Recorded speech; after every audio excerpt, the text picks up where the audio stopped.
आपकी गुफ्तगू आप जो मिसान इस्माइल साहब पाकिस्तान तहरीक इंसाफ के रहनुमा हमारे साथ मौजूद हैं।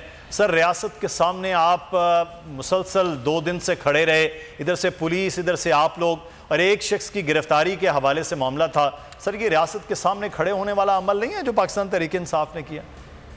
देखिए, मेरी तो अकल इस पे हैरान है कि रियासत में ढूंढ क्या रही है। वहाँ कोई पाब्लो एस्कोबार हुआ है, क्या हो रहा है? कोई डॉन बैठा हुआ है वहाँ पे। जिस तरह से हमला किया गया, इंटेंशन साफ जाहिर थी, नजर आ रहा था कि ये गिरफ्तारी नहीं, कत्ल की तैयारी है। और उस तरह तो हम छोड़ सकते। और खान साहब के ऊपर जो प्रोटेक्टिव बेल है 18 तारीख तक की, क्या जल्दी है 14 तारीख को 13 तारीख को उठाने की? खान साहब किसकी ख्वाहिश पर अमल किया जा रहा है? ये जो नवाज शरीफ के साथ या मरियम के साथ जो वादे हैं जो वो पूरे किए जा रहे हैं, पीटीएम हुकूमत जो है वो समझती है कि जो ख्वाहिश होगी मरियम की उसको पूरा कर देंगे वो, और बड़ी आसानी से सारे काम हो जाएंगे। तो ऐसा नहीं होने वाला है। तो सर, अदालती अहकामात, वो तो हुकूमत कहती है हमारा तो काम ही नहीं है, तो अदालती अहकामात है जिस पर पुलिस अमल कर रही है, हमने तो कोई ऑर्डर नहीं जारी किया। 85 आपने केस कर दिए हैं, फिक्टिशियस केसेस हैं, तब कोई बकरी चोरी, कोई भैंस चोरी, कोई क्या, कोई किस तरह के केसेस किए उल्टे सीधे। कभी वो इलेक्शन कमीशन के सामने पीटीआई के लोग मुजाहरा करें, इलेक्शन कमीशन के सामने एंटी टेररिस्ट के एफआईआर काट दी इमरान खान के ऊपर। ये तो तरीक़ेकार है। इलेक्शन कमीशन के सामने मुजाहरा करना भी टेररिज्म में आता है पाकिस्तान। तो ये इस तरह की तो हम मानते ही नहीं ऐसी चीजों। और अगर इमरान खान को गिरफ्तार करना है अदालत के कमाल लेकर तो इसको डिजाइन नहीं डर लगता।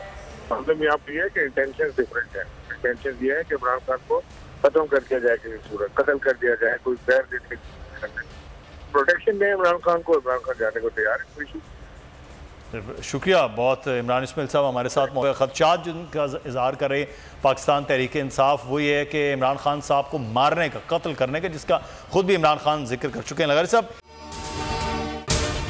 अगर आपको ये वीडियो पसंद आई है तो सब्सक्राइब कीजिए और बेल आइकॉन को प्रेस कीजिए।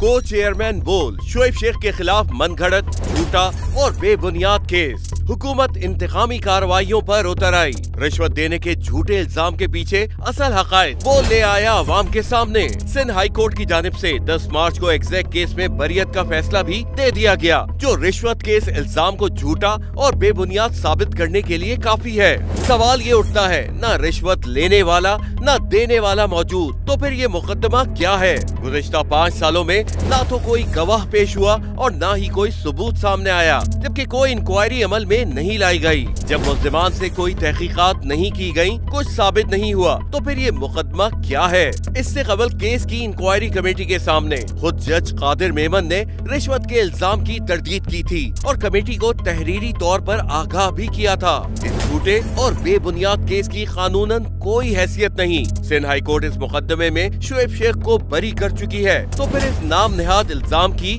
कानूनी हैसियत क्या है? बोल इंसाफ का मुंतजिर है।